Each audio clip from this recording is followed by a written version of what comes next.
پیارے دوستو، اگر ابھی تک آپ نے ہمارے چینل کو سبسکرائب نہیں کیا تو لازمی کریں۔ میرے اس چینل پر آپ کو اسلام اور تاریخ سے متعلق اچھی اور سچی ویڈیو ملیں گی۔ میری خواہش ہے کہ ان اسلامی واقعات کو اپنے بچوں کے ساتھ لازمی شیئر کریں۔ اللہ آپ کے اور میرے علم میں اضافہ فرمائے، آمین۔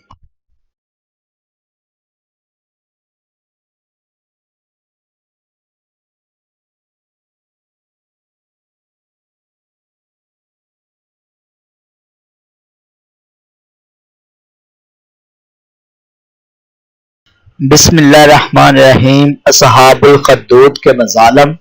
اصحاب الخدود کے بارے میں مفسرین کا اختلاف ہے کہ یہ لوگ کون تھے اور ان کا کیا واقعہ تھا۔ اس بارے میں حضرت صہیب رضی اللہ تعالی عنہ سے روایت ہے کہ اگلی امتوں میں ایک بادشاہ تھا جو خدائی دعویٰ کرتا تھا، اور ایک جادوگر اس کے دربار میں بہت مقرب تھا۔ ایک دن جادوگر نے بادشاہ سے کہا کہ میں بوڑھا ہو چکا ہوں، لہٰذا تم ایک لڑکے کو میرے پاس بھیج دو تاکہ میں اس کو اپنا جادو سکھا دوں۔ چنانچہ بادشاہ نے ایک ہوشیار لڑکے کو جادوگر کے پاس بھیج دیا۔ لڑکا روزانہ جادوگر کے پاس آنے جانے لگا، لیکن راستہ میں ایک ایماندار راہب رہتا تھا۔ لڑکا ایک دن اس راہب کے پاس بیٹھا تو اس کی باتیں لڑکے کو بہت پسند آئی۔ چنانچہ لڑکا جادوگر کے پاس آنے جانے میں روزانہ راہب کے پاس بیٹھنے لگا، اور ایک دن لڑکے نے دیکھا کہ ایک بڑا مہیب جانور کھڑا انسانوں کا راستہ روکے ہوئے ہے۔ لڑکے نے یہ منظر دیکھ کر اپنے دل میں کہا کہ آج یہ ظاہر ہو جائے گا کہ جادوگر افضل ہے یا راہب۔ چنانچہ لڑکے نے ایک پتھر اٹھا کر یہ دعا مانگی، اللہ اگر تیرے دربار میں یہ مذہب جادوگر سے زیادہ مقبول و محبوب ہو تو اس جانور کو اسی پتھر سے مقتول فرما دے۔ یہ دعا کر کے لڑکے نے جانور کو پتھر سے مار دیا تو یہ بہت بڑا جانور ایک چھوٹے سے پتھر سے قتل ہو کر مر گیا۔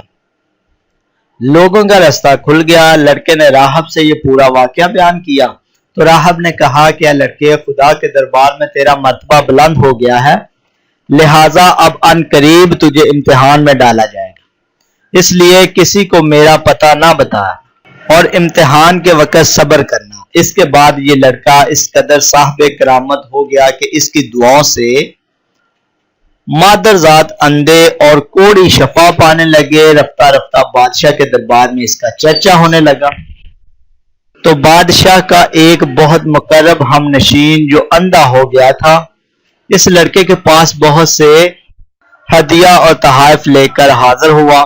تو لڑکے نے کہا کہ اگر تو اللہ تعالیٰ پر ایمان لائے تو میں تیرے لیے دعا کر دوں گا۔ چنانچہ وہ ایمان لایا اور لڑکے نے اس کے لیے دعا کر دی تو وہ فوراً ہی انکھیارا ہو گیا اور بادشاہ کے دربار میں آ گیا۔ بادشاہ نے پوچھا کہ تمہاری آنکھوں میں بصارت کیسے آ گئی؟ تو ہم نشین نے کہا کہ میرے رب نے مجھے بصارت عطا فرما دی۔ بادشاہ نے غضبناک ہو کر کہا کہ میرے سوا بھی تمہارا کوئی رب ہے؟ تو اس نے کہا ہاں، اللہ تعالیٰ میرا اور تیرا دونوں کا رب ہے۔ بادشاہ نے اس کو طرح طرح کی سزائیں دے کر پوچھا کہ کس نے تجھے یہ بتایا ہے؟ تو اس نے لڑکے کا نام بتا دیا۔ پھر بادشاہ نے لڑکے کو قید کر کے اس کو اس قدر مارا پیٹا کہ اس نے راہب کا نام بتا دیا۔ بادشاہ نے راہب کو گرفتار کر کے اس سے کہا کہ تم اپنے عقیدے کو چھوڑ دو، مگر راہب نے صاف صاف کہہ دیا کہ میں اس عقیدے پر آخری دم تک قائم رہوں گا۔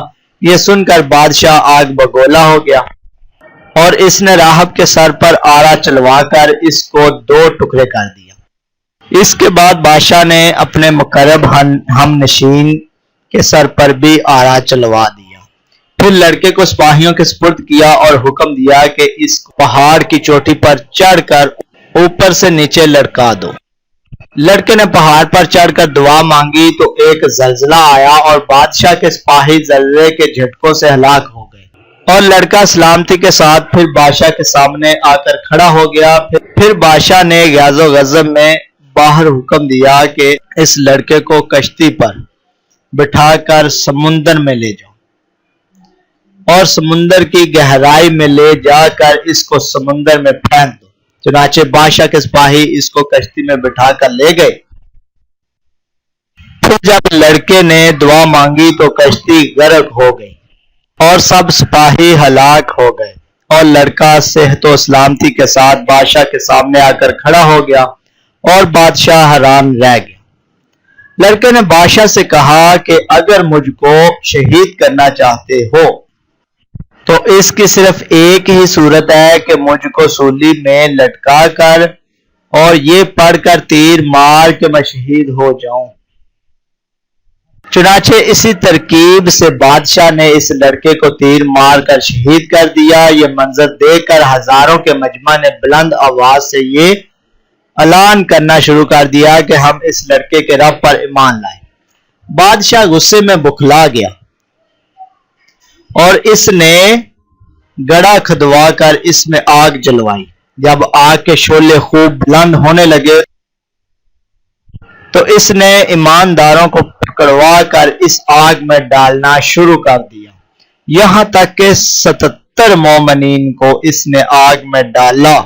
آخر میں ایک ایمان والی عورت اپنے بچے کو گود میں لے کر آئی، اور جب بادشاہ نے اس کو آگ میں ڈالنے کا ارادہ کیا تو وہ کچھ گھبرائی تو اس کے دودھ پیتے بچے نے کہا کہ اے ماں صبر کر، تو حق پر ہے۔ بچے کے آواز سن کر اس کی ماں کا جذبہ ایمانی بیدار ہو گیا اور وہ مطمئن ہو گئی۔ پھر ظالم بادشاہ نے اس مومنہ کو اس کے بچے کے ساتھ آگ میں پھینک۔ بادشاہ اور اس کے ساتھی خندق کے کنارے مومنین کو آگ میں جلنے کا منظر کرسیوں پر بیٹھ کر دیکھ رہے تھے اور اپنی کامیابی پر خوشی منا رہے تھے اور کہکے لگا رہے تھے کہ ایک دم الہی قہر نے ظالموں کو اپنی گرفت میں لے لیا، اور وہ اس طرح کے خندق کی آگ کے شعلے اس قدر بھڑک کر بلند ہوئے کہ بادشاہ اور اس کے سب ساتھیوں کو آگ نے اپنی لپیٹ میں لے لیا اور سب کے سب لمحہ بھر میں جل کر راکھ کا ڈھیر ہو گئے، اور باقی تمام دوسرے مومنین کو اللہ تعالیٰ نے کافر اور ظالم کے شر سے بچا دیا۔ اس واقعے کو اللہ تعالیٰ نے قرآن مجید میں ان لفظوں میں بیان کیا ہے کہ ترجمہ: خندق والوں پر لعنت ہو، اس بھڑکتی آگ والوں پر، جب وہ اس کے کناروں پر بیٹھے تھے اور وہ خود گواہ ہے کہ وہ جو کچھ مسلمانوں کے ساتھ کر رہے تھے۔ درس ہدایت: اس واقعے سے یہ ہدایت کا سبق ملتا ہے کہ عموماً خدا کی طرف سے امتحان ہوا کرتا ہے، اور بوقت امتحان مومنوں کو بلاؤں اور مصیبتوں پر صبر و شکر رہنا یہی اس امتحان کی کامیابی ہے۔ یہ بھی معلوم ہوا کہ ایمان کامل کی یہی نشانی ہے کہ مومن خدا کی راہ میں پڑنے والی تکلیفوں اور مصیبتوں سے گھبرا کر کبھی بھی اس میں تذبذب نہیں پیدا ہوتا، بلکہ مومن خواہ پھولوں کے ہار کے نیچے ہو یا تلوار کے نیچے یا پانی میں غرق کیا جائے یا آگ کے شعلوں میں جلایا جائے، ہر حال میں بہر صورت وہ اپنے ایمان پر استقامت و استقلال کے ساتھ پہاڑ کی طرح قائم رہتا ہے۔